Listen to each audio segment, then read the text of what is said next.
Assalamualaikum warahmatullahi wabarakatuh. Innal hamdalillah nahmaduhu wa nasta'inuhu wa nastaghfiruh wa na'udzu billahi min shururi anfusina wa min sayyiati a'malina. Man yahdihillahu fala mudilla lahu wa man yudlil fala hadiyalah. Asyhadu an la ilaha illallah wahdahu la syarika lah wa asyhadu anna Muhammadan abduhu wa rasuluh. Allahumma salli ala Muhammad wa ala ali Muhammad kama sallaita ala Ibrahim wa ala ali Ibrahim innaka Hamidum Majid. Ya ayyuhalladzina amanu taqullaha haqqa tuqatih wa la tamutunna illa wa antum muslimun. Ya ayyuhan nasu taqu rabbakumul ladzi khalaqakum min nafsin wahidah wa khalaqa minha zawjaha wa batha minhuma rijalan katsiran wa nisaa'a. Wattaqullaha alladzi tasaaluna bihi wal arham innallaha kana 'alaikum raqiba. Ya ayyuhalladzina amanu taqullaha wa qulu qawlan sadida yuslih lakum a'malakum wa yaghfir lakum dhunubakum wa man yuti'illaha wa rasulahu faqad faza fawzan 'azima amma ba'd. Alhamdulillah, puji dan syukur senantiasa kita panjatkan kepada Allah Subhanahu wa taala atas segala limpahan nikmat dan karunia yang senantiasa kita rasakan. Salawat beriring salam semoga senantiasa tercurahkan kepada Nabi Muhammad sallallahu alaihi wasallam. Ma'asyiral mu'minin, azani Allah wa iyyakum. Kita lanjutkan kembali pembahasan dari Ahkamul Janaiz, di mana pada pertemuan yang lalu kita telah membahas terkait apa saja yang harus dilakukan oleh seseorang ketika dia mendapatkan sakit. Di antaranya adalah mereka harus bersabar di dalam menerima ketentuan Allah Subhanahu wa taala tersebut. Karena sesungguhnya hal tersebut adalah baik bagi dirinya. La yazalul bala'u bil mu'mini wal mu'minah fi malihi wa waladihi hatta yalqallah wa laysa alaihi khati'ah. Ujian akan senantiasa mengikuti kehidupan seorang mukmin ataupun mukminah, baik ujian di dalam hartanya, ujian pada anak-anaknya, yang mana itu semuanya agar dia nanti menghadap Allah Subhanahu wa taala dalam kondisi bersih tanpa sedikit pun membawa kesalahan. Selanjutnya ikhwatal iman, azani Allah wa iyyakum, malam hari ini insyaallah kita akan lanjutkan dengan pembahasan berikutnya, yaitu terkait dengan talqin al-muhtadir. Al-muhtadir adalah orang yang dalam kondisi sakaratul maut, yang sudah mendekati ajalnya. Ketika seseorang telah dalam kondisi sakaratul maut, mendekati ajalnya, maka orang-orang yang ada di sekitar si mayit saat itu atau orang-orang yang ada di sekitarnya berkewajiban untuk melakukan beberapa hal. Di antaranya adalah membimbing dia untuk mengucapkan syahadat. Membimbing untuk mengucapkan syahadat. Hal ini adalah karena berdasarkan sabda Rasulullah sallallahu alaihi wasallam, laqinu mautakum la ilaha illallah. bimbinglah mautakum la ilaha illallah. Artinya bimbinglah orang yang menghadapi sakaratul maut di antara kalian, bimbing dia untuk mengucapkan la ilaha illallah. Kemudian kata Nabi sallallahu alaihi wasallam, man kana akhiru kalamihi la ilaha illallah indal maut dakhalal jannah. Siapa yang ucapan terakhir kalinya ketika dia menghadapi kematian adalah la ilaha illallah, maka dia akan masuk ke dalam surga. Begitu pula yang kedua, hal lainnya yang harus dilakukan oleh orang-orang yang ada di sekitar si mayit adalah untuk senantiasa mendoakan kebaikan. Mendoakan kebaikan bagi yang sedang dalam kondisi sakaratul maut tadi. Jangan sampai mengucapkan hal-hal yang buruk atau mendoakan keburukan.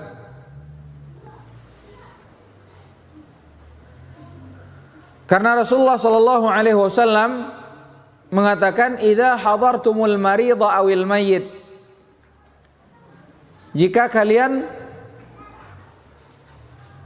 hadir di dekat orang sakit atau dekat orang yang dalam kondisi sakaratul maut akan mendekati kematian, faqulu khaira.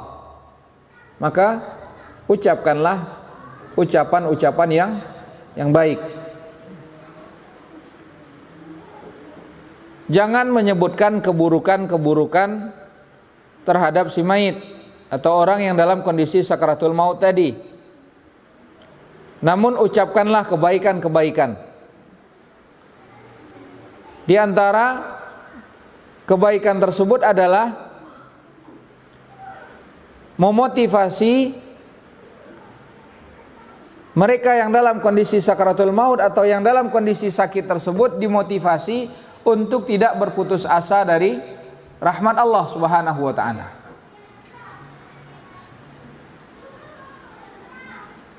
Karena sesungguhnya Allah Subhanahu wa ta'ala menyatakan hal yang demikian agar jangan sampai seorang berputus asa dari rahmat Allah Subhanahu wa ta'ala.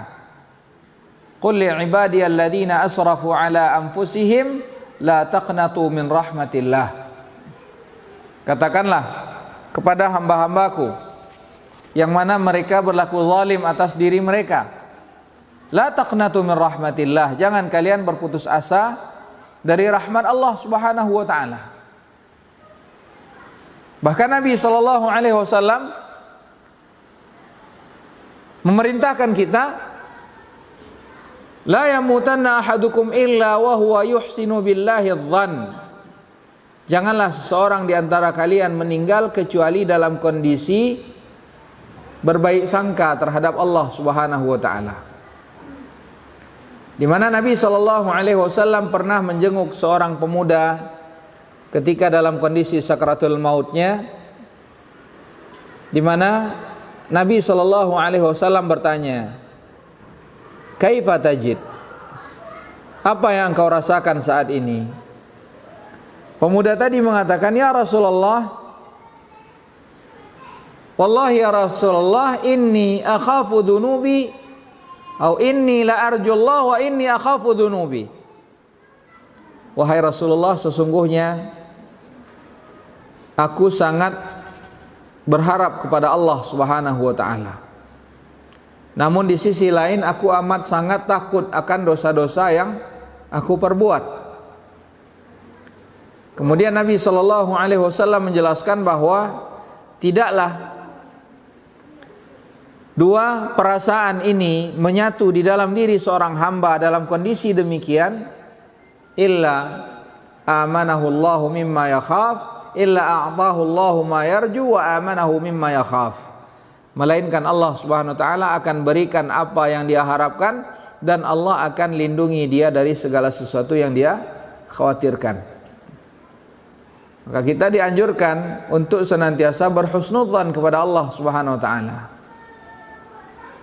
Nah, hal ini juga memberikan isyarat kepada kita bahwa hendaknya kita juga ada yang menemani seseorang ketika dia sakit. Di mana apabila terlihat kondisi dia dalam kondisi sakratul maut, maka ada yang mengingatkan untuk senantiasa berbaik sangka kepada Allah Subhanahu wa taala. Kenapa kata Rasulullah sallallahu alaihi wasallam, kenapa kita harus senantiasa mengucapkan kata-kata yang baik, doa-doa yang baik pada saat demikian? Kata Rasulullah sallallahu alaihi wasallam, "Fa innal malaikata yu'minuna 'ala ma taqulun." Karena sesungguhnya malaikat itu mengaminkan apa yang kalian ucapkan. Maka jangan ucapkan ucapan-ucapan yang buruk, doa-doa yang buruk, tapi ucapkan perkataan-perkataan yang baik dan doa-doa yang baik. Karena sesungguhnya saat itu malaikat mengaminkan apa yang diucapkan.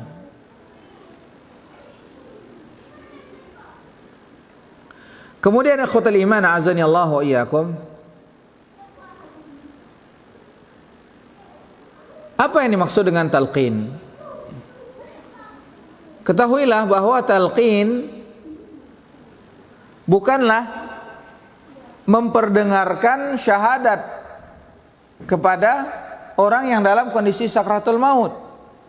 Jadi bukan kita yang membaca syahadat tersebut, namun talqin adalah membimbing orang yang dalam kondisi sakratul maut tersebut untuk mengucapkan la ilaha illallah.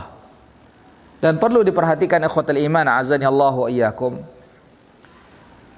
bahwa dalam kondisi tersebut manusia berada dalam keadaan yang sangat lemah, yang bisa jadi emosionalnya tidak terkontrol. Maka kita berupaya untuk bersikap lemah lembut di dalam membimbing orang yang sedang sakit tersebut untuk mengucapkan la ilaha illallah. Bimbing dengan lemah lembut, ajak dia untuk mengucapkan la ilaha illallah. Jangan sampai kita membuat dia tidak mau mengucapkan la ilaha illallah karena sikap yang keras ataupun cara yang tidak baik ketika menghadapi orang yang dalam kondisi tersebut. Karena sering kadang-kadang kita melihat ada orang yang menghadapi orang yang sakit karena sudah sekian lama mengurusi orang yang sakit, sehingga ada perasaan tidak sabar dalam menghadapi orang yang kondisinya demikian. Padahal seharusnya ikhwatul iman azani Allah wa iyyakum, ketahuilah bahwa sesungguhnya mereka yang merawat orang sakit mendapatkan ganjaran yang besar di sisi Allah Subhanahu wa taala. Karena ini adalah merupakan ihsan. Jangankan berbuat baik kepada manusia, berbuat baik kepada hewan saja diberikan ganjaran yang besar oleh Allah Subhanahu wa taala.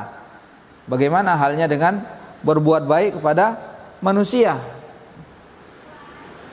Maka hendaknya mereka yang menemani orang yang sakit di rumah sakit ataupun di rumah misalkan, hendaknya mereka mengikhlaskan niat kepada Allah Subhanahu wa taala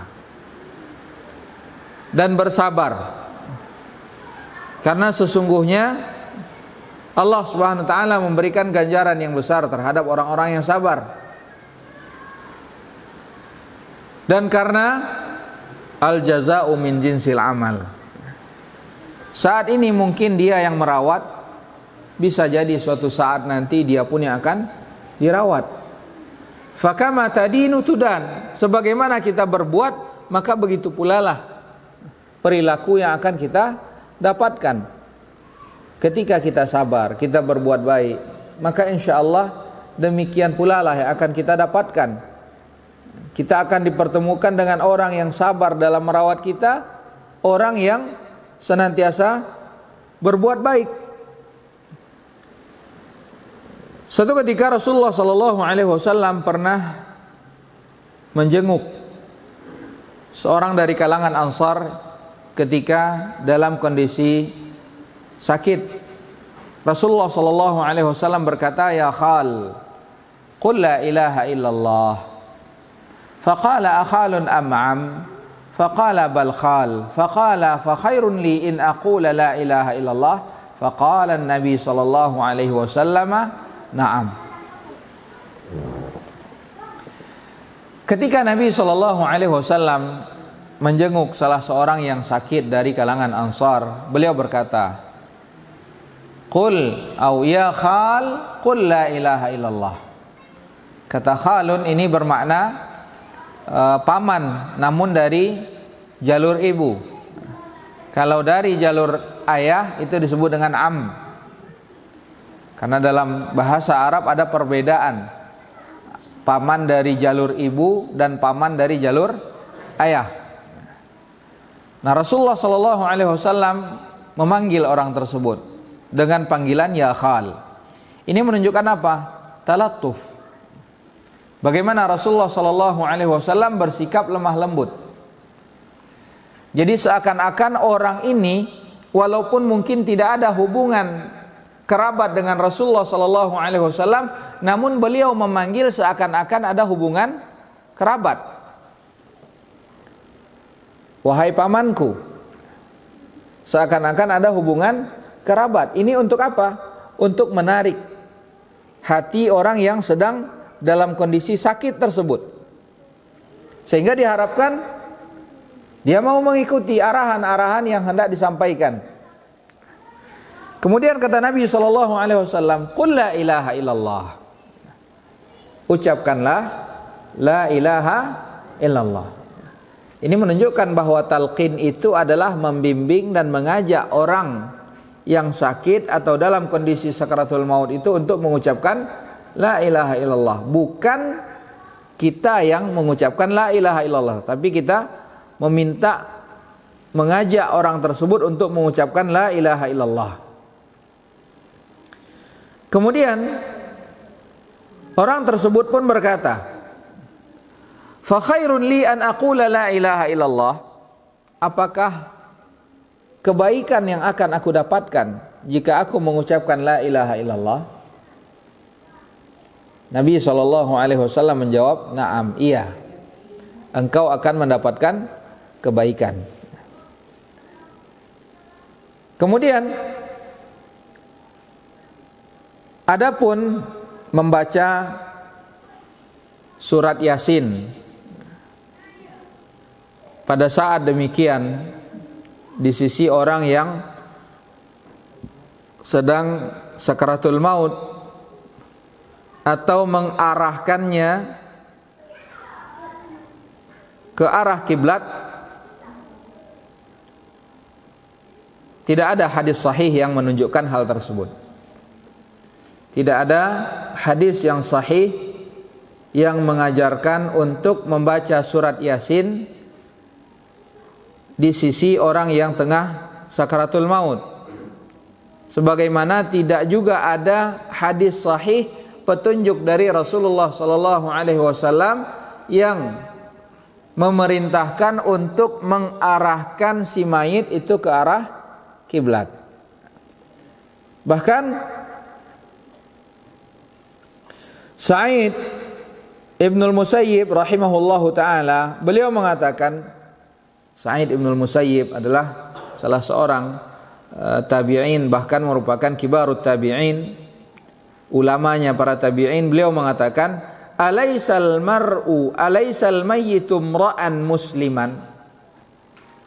Bukankah si mayit ini adalah seorang muslim? Dari Zur'ah Ibnu Abdurrahman, di mana beliau hadir atau berada di sisi Sa'id Ibnul Musayyib rahimahullahu ta'ala ketika beliau sedang sakit. Dan saat itu ada Abu Salamah bin Abdurrahman tiba-tiba Sa'id Ibnul Musayyib rahimahullahu ta'ala pingsan. Maka Abu Salamah perintahkan untuk mengarahkan pembaringan Sa'id Ibnul Musayyib ini, diarahkan ke kiblat. Lantas kemudian Sa'id bin Musayyib pun terbangun dari pingsannya, sadar dari pingsannya. Kemudian beliau berkata, "Hawaltum firashi?" Apakah kalian merubah arah pembaringanku? Mereka berkata, "Qalu na'am," iya, kami rubah arah pembaringanmu. Maka kemudian Sa'id bin Musayyib rahimahullahu ta'ala pun melihat kepada Abu Salamah bin Abdurrahman. Beliau berkata, "Aku merasa engkau mengetahui hal ini." Kata Abu Salamah, "Ana amartuhum." Iya, akulah yang perintahkan mereka untuk mengarahkan pembaringanmu ke kiblat, kata Abu Salamah.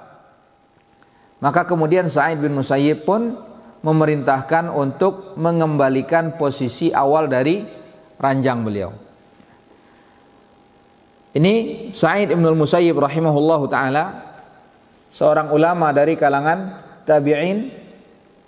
Bahkan beliau ini adalah juga merupakan kibarut tabi'in. Beliau mengingkari hal ini. Ini menunjukkan bahwa tidak ada hadis ataupun petunjuk yang sahih dari Rasulullah sallallahu alaihi wasallam tentang keharusan untuk mengarahkan ranjang ataupun kasur orang yang dalam kondisi sakaratul maut atau si mayit tersebut ke arah kiblat. Kemudian ikhwatul iman azani Allah wa iyyakum, kata Syekh Albani rahimahullahu taala, "Wala ba'sa fi an yahdhura al-muslim wafat al-kafir liyu'rid al-islam alaih." Ini terkait dengan hukum menghadiri atau datang menjenguk orang kafir dalam kondisi sakaratul mautnya. Dengan tujuan apa? Dengan tujuan untuk menawarkan Islam. Jika sekiranya dilihat memang ada harapan orang tersebut dapat menerima Islam,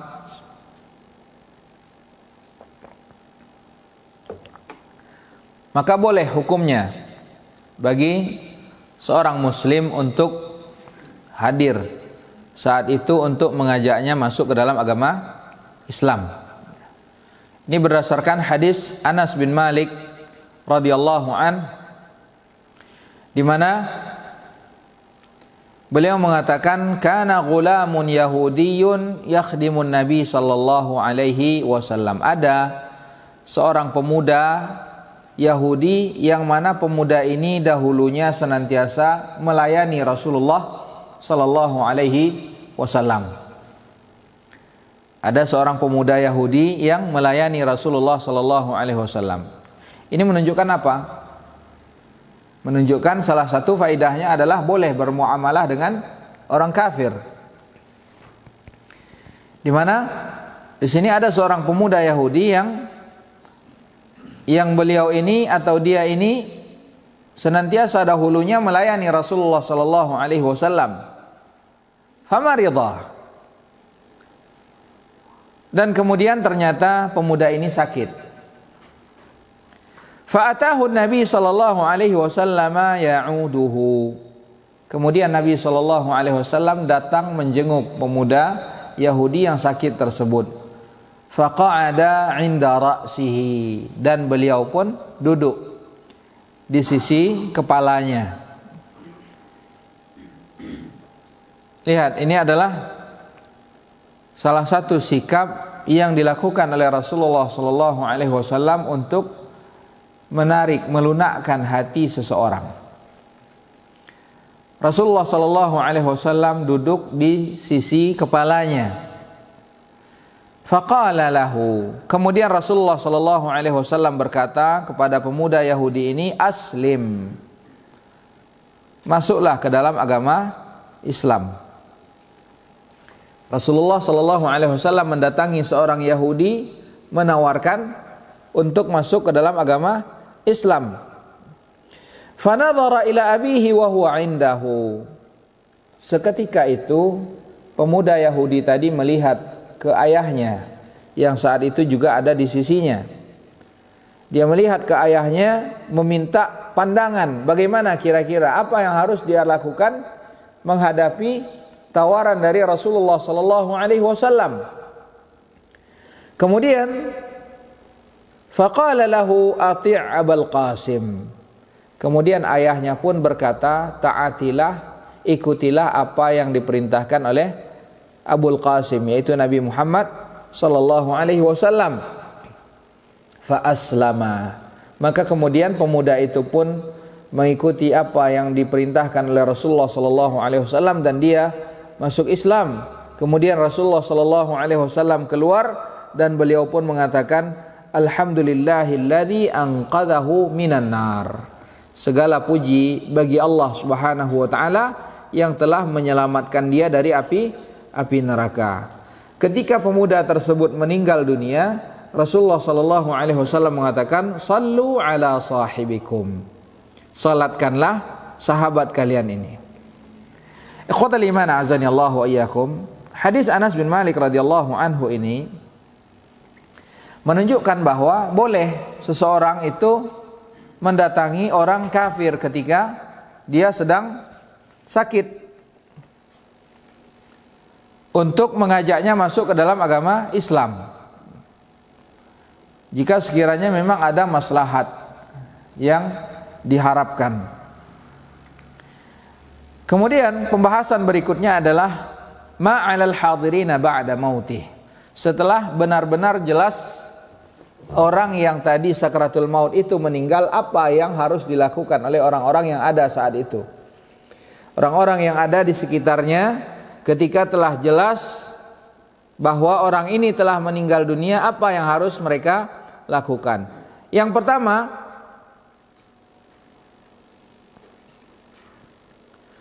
ketika telah jelas bahwa orang tersebut meninggal dunia, maka orang-orang yang ada di sekitarnya berkewajiban untuk menutupi matanya. Karena sebahagian di antara mayit ketika meninggal itu matanya terbuka.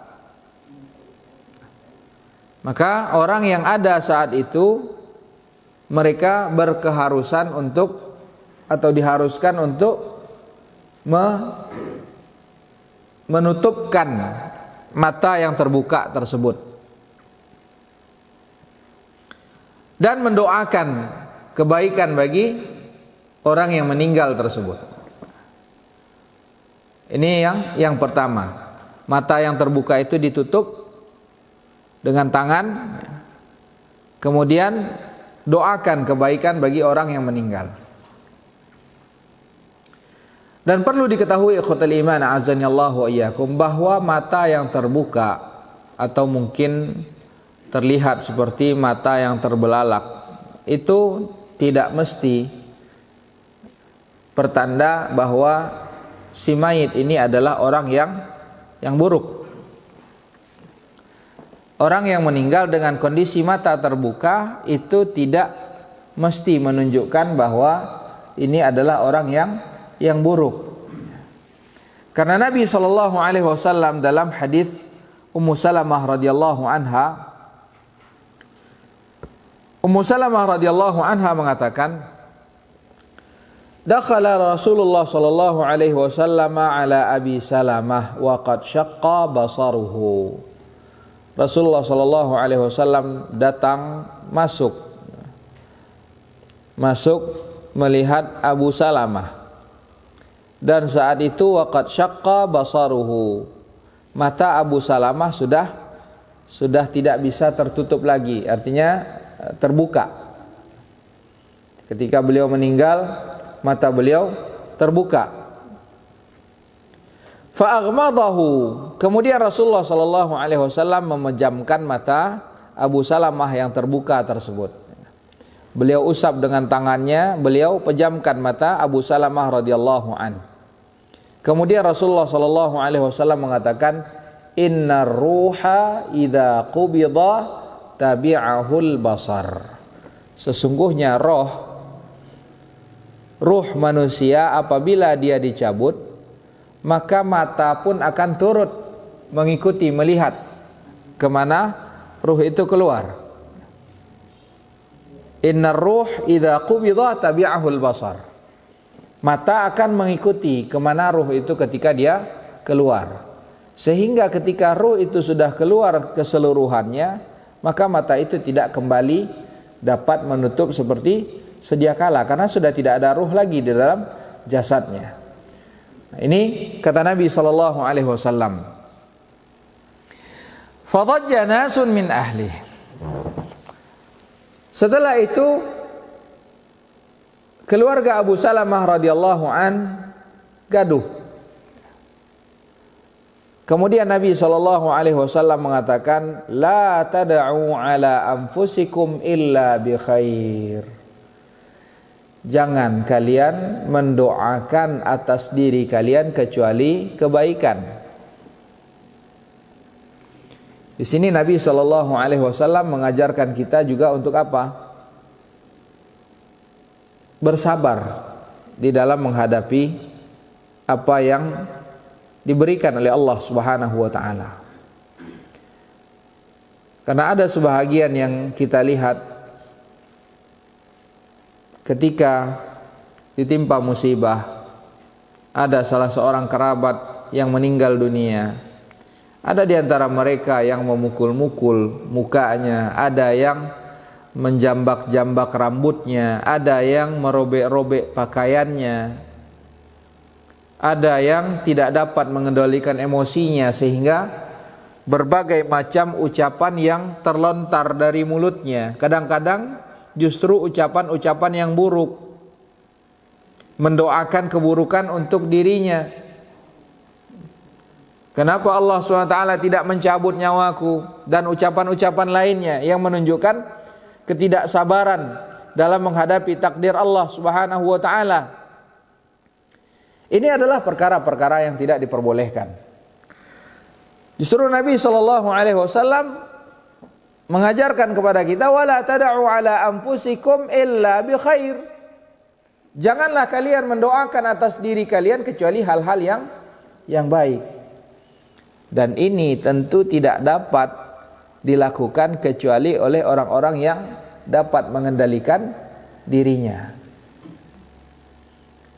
Orang-orang yang bersabar.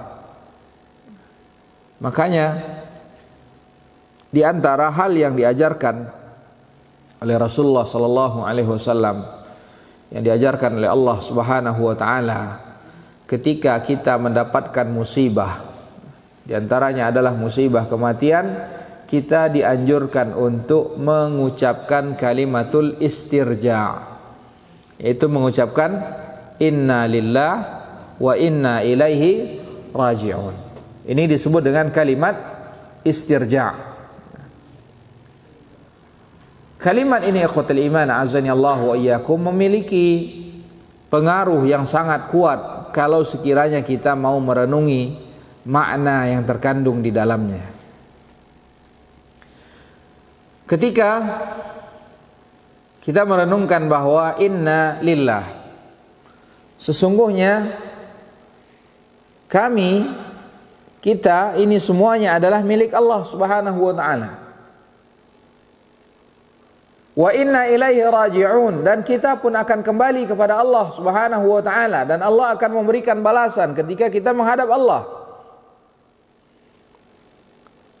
Maka apa daya dan upaya kita untuk menolak apa yang telah ditakdirkan oleh Allah?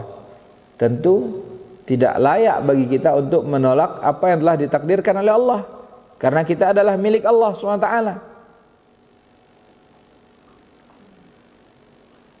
Jadi kalimat ini diajarkan oleh Allah Subhanahu wa taala, wa basyiris sabirin alladzina idza asabathum musibah qalu inna lillahi wa inna ilaihi raji'un. Kemudian Ikhwatul iman azani Allah wa iyyakum. Kata Rasulullah sallallahu alaihi wasallam, "La tad'u ala anfusikum illa bi khair." Jangan kalian mendoakan atas diri kalian kecuali kebaikan. Karena kenapa? Fa innal malaikata yu'minuna ala ma taqulun. Karena sesungguhnya malaikat itu mengaminkan apa yang kalian ucapkan. Kalau sampai terlontar de mati seladen. Bagaimana kalau sekiranya malaikat mengaminkan apa yang diucapkan? Bagaimana kalau sekiranya malaikat mengaminkan doa-doa yang buruk yang diucapkan oleh seseorang atas dirinya? Makanya Nabi SAW mengajarkan untuk tidak mendoakan kecuali hal-hal yang baik, karena malaikat mengaminkan. Kemudian Rasulullah SAW mengatakan, berdoa kepada Allah Subhanahu wa taala, Allahumma ighfir li Abi Salamah. Ya Allah, berikanlah maghfirah, ampunan bagi Abu Salamah. Warfa' darajatahu fil mahdiyyin, dan tinggikanlah derajatnya di tengah kalangan orang-orang yang Engkau berikan petunjuk. Wa khlufu fi aqibihi fil ghabirin, dan berikanlah peninggal yang baik bagi dirinya. Waghfir lana wa lahu ya rabbal alamin, dan berikanlah maghfirah bagi kami dan bagi Abu Salamah ya rabbal alamin. Wafsah lahu fi qabrih, dan lapangkanlah kuburannya. Wa nawwir lahu fi, dan terangilah kuburan dari Abu Salamah radhiyallahu an. Baik, kita dengarkan adzan terlebih dahulu. Wassallallahu ala nabiyina Muhammad wa ala alihi wa sahbihi wasallam. Kemudian hal lainnya yang harus dilakukan oleh orang-orang yang ada saat itu, menutupi jasad si mayit ini dengan kain. Ditutupi jasadnya secara keseluruhan, dari kepala hingga ujung kakinya, ditutupi dengan kain. Ini berdasarkan hadis Aisyah radhiyallahu anha, di mana beliau mengatakan anna Rasulullah sallallahu alaihi wasallam hina tuwfiya sujjiya bi burdin hibarah. Rasulullah sallallahu alaihi wasallam ketika beliau meninggal dunia, beliau ditutupi dengan kain dari hibarah. Namun hal ini berlaku bagi mereka yang tidak sedang dalam kondisi ihram. Artinya berlaku bagi orang yang meninggal tidak dalam kondisi ihram. Kalau ada orang yang meninggal dalam kondisi ihram, seperti orang yang berangkat pergi melaksanakan ibadah umrah, setelah dia berihram sebelum tahallul dia meninggal dunia,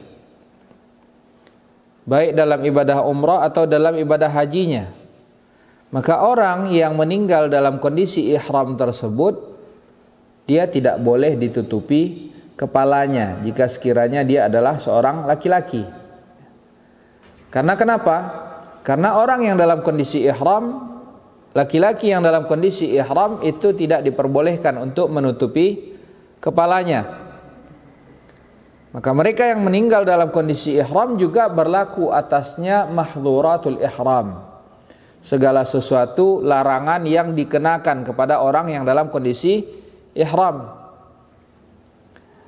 Maka tidak boleh menutupi kepalanya. Begitu pula nanti ketika memandikannya pun tidak boleh diberi minyak wangi, karena mereka tidak diperbolehkan untuk memakai minyak wangi. Hal ini berdasarkan hadis Abdullah bin Abbas radhiyallahu anhuma, di mana beliau mengatakan bainama rajulun waqifun bi Arafah, ketika ada seorang yang sedang melaksanakan wukuf di Arafah, idh waqa'a an rahilatihi fa waqasathu. Ada orang yang tengah wukuf di Arafah tiba-tiba dia terjatuh dari ontanya. Terjatuh dari ontanya dan dia tertindih oleh ontanya.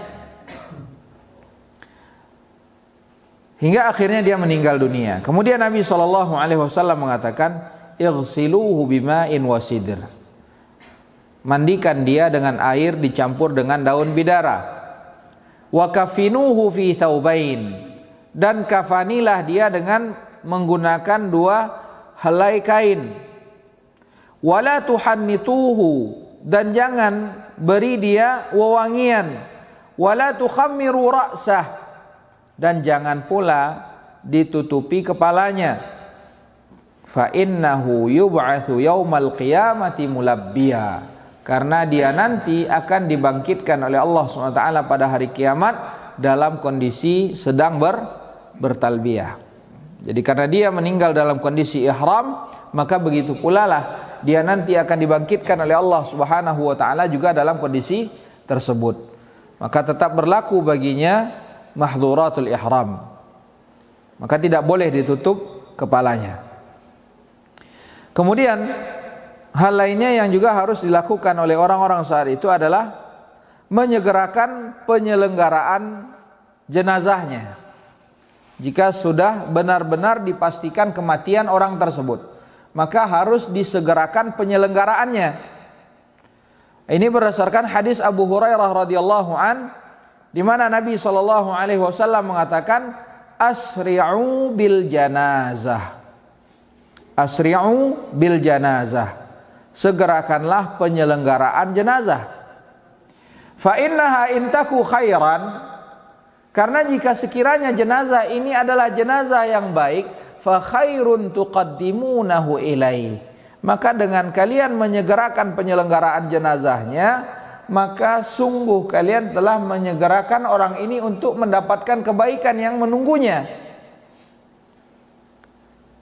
Dan sebaliknya, wa intaku syarran, jika sekiranya jenazah ini adalah jenazah yang buruk, fa syarrun tad'unahu an riqabikum atau an a'naqikum. Jika sekiranya jenazah ini adalah jenazah yang buruk, maka sesungguhnya dengan menyegerakan penyelenggaraannya, sungguh kalian telah menyegerakan untuk meletakkan keburukan dari bahu kalian. Nah, kata Syekh Albani rahimahullahu ta'ala, oleh karena itu, maka jenazah tersebut keharusan orang-orang yang ada saat itu untuk menguburkan jenazah tersebut di tempat atau di daerah di mana jenazah itu meninggal. Wala yanquluhu ila ghairihi, dan tidak memindahkannya, membawanya ke negeri lain, ke daerah lain, tapi justru yang dianjurkan adalah di mana dia meninggal, di daerah itu dia dikuburkan. Tidak usah dibawa ke daerah lain. Misalkan dia meninggal di Padang, dibawa ke kampung halamannya. Tidak, ketika meninggal di Padang, maka kuburkan di Padang, di daerah di mana dia meninggal dunia. Karena kenapa? Karena kata beliau, li'annahu yunafil isra'al ma'mur bihi. Karena memindahkan jenazah dari daerah di mana di situ dia meninggal ke daerah lainnya, ini tentu akan memperlambat atau tidak sejalan dengan perintah menyegerakan penyelenggaraan jenazah. Karena itulah ikhwatul iman azani Allah wa iyyakum, Aisyah radhiyallahu anha ketika saudara laki-laki dari Aisyah radhiyallahu anha meninggal dunia di suatu lembah di Habasyah dan kemudian jenazah tersebut dipindahkan dari tempatnya, Aisyah radhiyallahu anha berkata, "Ma ajidu fi nafsi au yahzununi fi nafsi illa anni wadidtu annahu kana dufina fi makani." Kata Aisyah radhiyallahu anha, mendengar saudaranya ini tidak dikuburkan di daerah dia meninggal dunia, Aisyah radhiyallahu anha mengatakan, sungguh tidak ada sesuatu hal pun yang membuat diriku sedih kecuali hanya satu hal. Beliau tidak bersedih akan wafatnya saudaranya, namun ada satu hal yang membuat beliau bersedih, yaitu kata Aisyah radhiyallahu anha, illa anni waditu annahu kana dufina fi makani.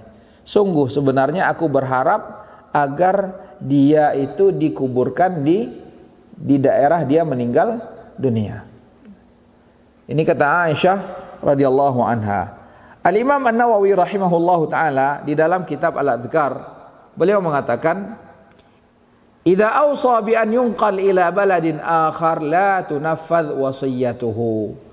Jika sekiranya si mayat dahulunya sempat berwasiat agar dia dikuburkan di suatu daerah di tempat tertentu, maka wasiatnya ini tidak perlu untuk dilakukan.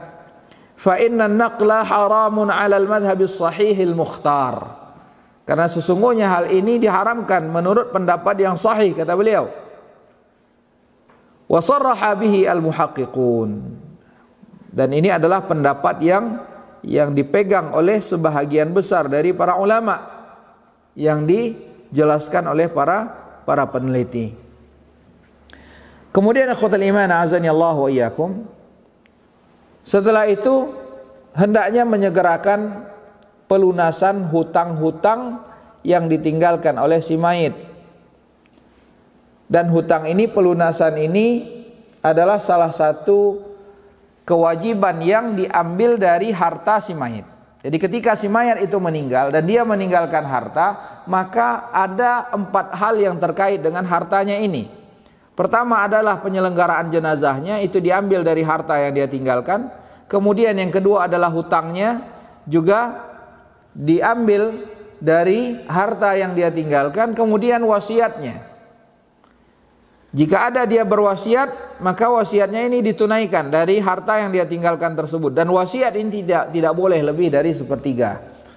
Batasan paling besar adalah 1/3, tidak boleh lebih dari 1/3. Kemudian yang keempat adalah baru warisan, jika sekiranya memang masih ada yang tersisa.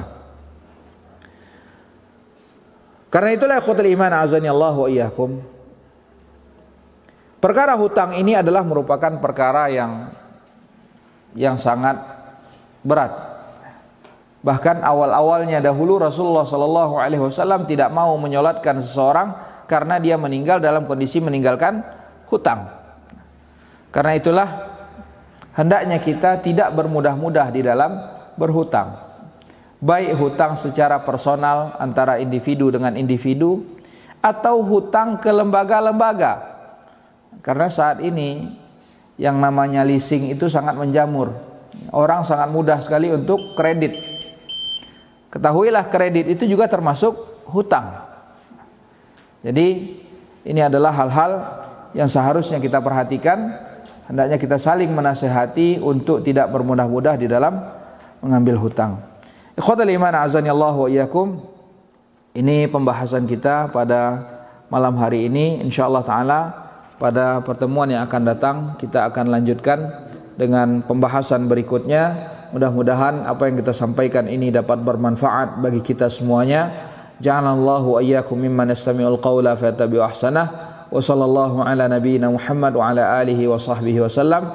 Subhanakallahumma bihamdik asyhadu an la ilaha illa anta astaghfiruka wa atubu ilaik. Wassalamualaikum warahmatullahi wabarakatuh.